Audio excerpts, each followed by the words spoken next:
Yo, what up? It's your boy Red here, and I'll be reviewing the 2002 film, The Count of Monte Cristo. This was someone wanted me to review this. You know, I can't even say it. MC Gaia, he wanted me to review this, so I watched the movie.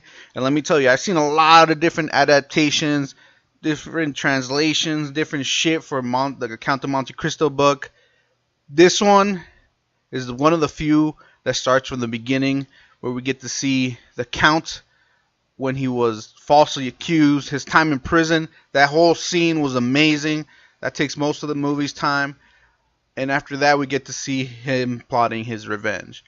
That's basically, if you guys didn't know what the Count of Monte Cristo is, it's a man plotting his revenge for his years taken away, being trapped in a prison. Basic plot right there. If you guys want to get more into it, I suggest read the books or watch some of the other adaptations. They're actually pretty all stay on point to the book itself. Only some slight changes, like in this film. So we have a couple changes here and there. In this one, our main character Edmond Dantes, is actually not a first mate. He's given the ship captain in the beginning of the film, and that's when shit starts going crazy. One of the three men that betrayed Dantes is not a banker and a baron like he's supposed to be in the book. Shit like that, little changes here and there, but that's, whatever. How is this film?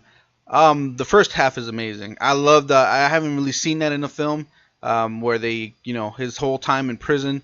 That was actually pretty interesting. You learn a lot in that prison. He learns a lot in that prison, how to do economics, math, fucking theories, science, all this shit from his fellow prisoner, the Mad Priest. We never get a name, but that's what we go with. The second half of the film, a little slow, not slow, a little too fast in my taste.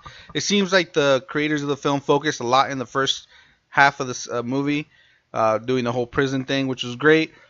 Trying to wrap it up really quickly towards heading to the end and our climax where the Count actually gets his revenge. That was pretty fast. Some relationships get built on really quickly, like Edmund's relationship with this guy, I forget his name, the swordsman, the smuggler. What was his name? I don't know. I forget. Whatever. He's a smuggler. His relationship gets cemented really quickly. Edmund's relationship with this other main smuggler guy gets really quickly. Like, just time flies by, man. I also forgot to mention he was in prison for like 13 years. All right. So that's a long time. But on the outside, like third half and the second half, it just goes like quick.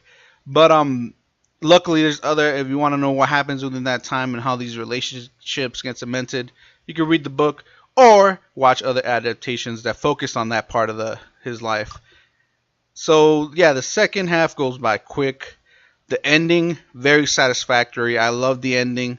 I love this movie in general. I love the whole story of the Count of Monte Cristo. Man that escapes prison. Man that gets rich as fuck. Man that gets his revenge.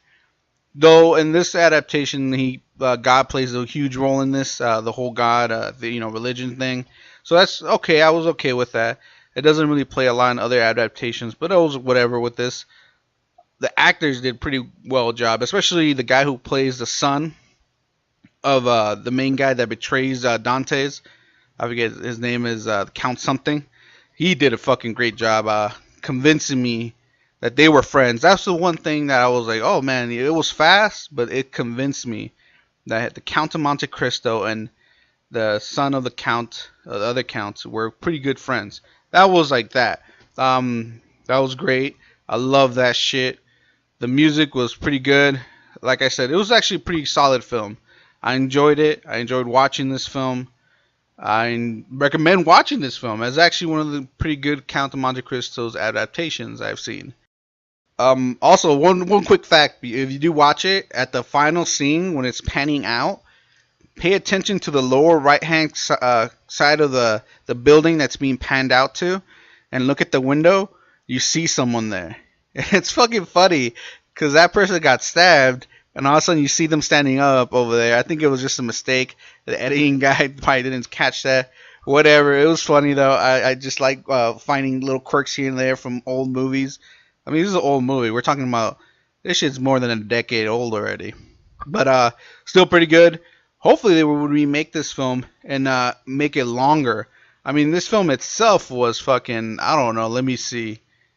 I don't even know how long this film was. I don't know. It was yeah, I don't know how long this film was. Hold on.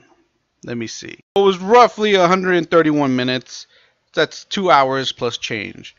Now, this probably would have been a better film if they'd taken their time. 4 hours max for this film, and you could have gotten a great fucking film here. Because like I said, it felt rushed in the second half. That was my biggest issue. Like, what the fuck is going on here? But what would I give this film? I would give it an 8 out of 10, man. It's still a pretty great film. I loved it. I love the sword fighting, the training, especially how he goes from nothing to being the shit. That's some shit stuff, man. Hey, if you like this review, hit that like, hit that sub.